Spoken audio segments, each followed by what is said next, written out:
প্রিয় গ্রামবাসী, একটি বিশেষ বিজ্ঞপ্তি।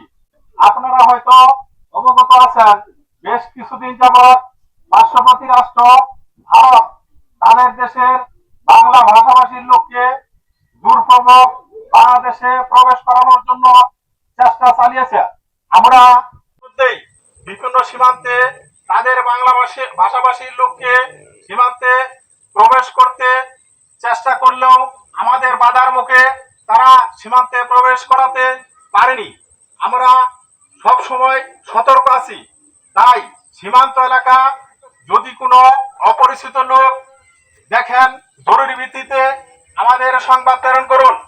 আমরা তা প্রতিহত করব এবং কোনো মতেই বাংলা ভাষাভাষীর লোককে বাংলাদেশে জোরপূর্বক ভাবে প্রবেশ করতে দিব না।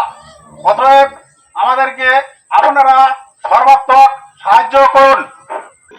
দেশের বর্তমান পরিস্থিতি কিরকম আপনারা তো জানেন, সবকিছুই জানেন যে ভারত আমাদের বাংলা ভাষাভাষী মানুষ জোরপূর্বক করা বাংলাদেশে ঠেলে দিতেছে। এটা কিন্তু কোনো নিয়মে নাই, এই ঠেলে দেওয়ার কোনো নিয়ম নাই।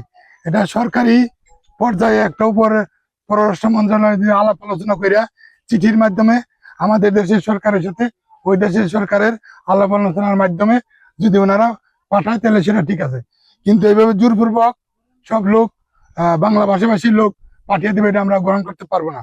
এটা কি আপনারা করবেন? কোনোদিনই না। এটা দেশে আসলে আমাদের চরম সমস্যা হবে। এই জন্য আমরা কোনোভাবেই এদেরকে আশ্রয় বা প্রশ্রয় দিব না। অবগত আছেন, পার্শ্ববর্তী রাষ্ট্র ভারত তাদের বাংলা ভাষাভাষীর লোককে জোরপূর্বক ভাবে সীমান্তের বিভিন্ন পয়েন্ট দিয়ে বাংলাদেশে ঢোকানোর চেষ্টা করিতেছে।